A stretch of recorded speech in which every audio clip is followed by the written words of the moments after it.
Dostlar, artıq hardasa bir 10 gün olar ki, kofe əvəzinə matcha içirəm və məncə belə eləməkdə davam edəcəm. Çünki matcha kofenin verdiyi o qəribə ürək döyüntüsü və narahatlığı vermir. Yəni adama sakit və rahat bir enerji gətirir. Ona görə də böyük ehtimal uzun bir müddət kofe içməyəcəm, bacardığım qədər. Yəni kofenin iyisini və dadını sevsəm də verdiyi o narahatlıq hissi yaxşı deyil. Deməli, bu bambu matcha qaşığıdır və mənə deyildi ki, bu qaşıqla ölçü götürmək məsləhətdir. 1 qaşıq yarım ya da ki 2 qaşıq bununla götürmək bəsdir. Çox olanda artıq kofein də çox olur və məsləhət deyil. Mən də bu qaşıqla 2 qaşıq qoyacağım. Biraz az, 2 qaşıqdan biraz az. Tez belə süzgəcdən keçirdirik. Bir nəfərlik matcha üçün bu qədər. Və mən öncədən bambu çırpıcımı suya qoymuşam, isti suya ki biraz yumuşalsın. Və hardasa 80 dərəcə isti su tökmək məsləhətdir. Və suyumuzu əlavə edirik.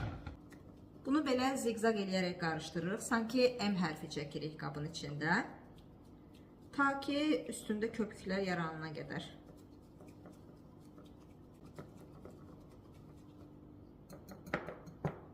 Məncə yaxşıdır. Yetəri qədər köpükləndi. Mən soyuq matcha hazırlayacağım. Soyuq matcha latte. Normalda bu stakanı axıra kimi buzla doldururlar, sonra süd tökürlər. Mən çox üşüyən bir insanam və çox buzlu, soyuq içkilər içə bilmirəm. Ona görə mənim südüm zaten soyuducudaydı və yetəri qədər soyuqdur. Ona görə mən sadəcə soya südünü istifadə edəcəm. Buz atmayacağım. Soya südümüzü əlavə edirik. Məncə matcha latte ən dadlı soya südü ilə və ya badam südü ilə olur.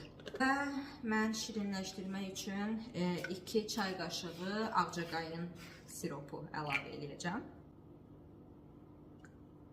Ağcaqayın və ya kakos siropu ən yaxşı. Kakos siropu ilə də çox dadlı olur.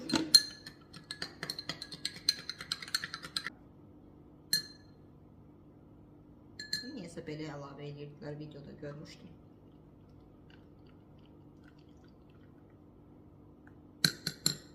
Və sonda içində qalan matcha içində biraz da isti su əlavə edirik və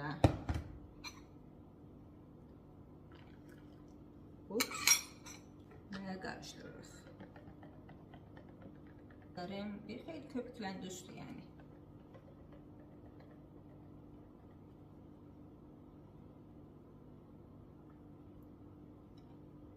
Əla. Sanki bu aroma nəyi xatırladır mənə? Ot və fındıq fıstıq.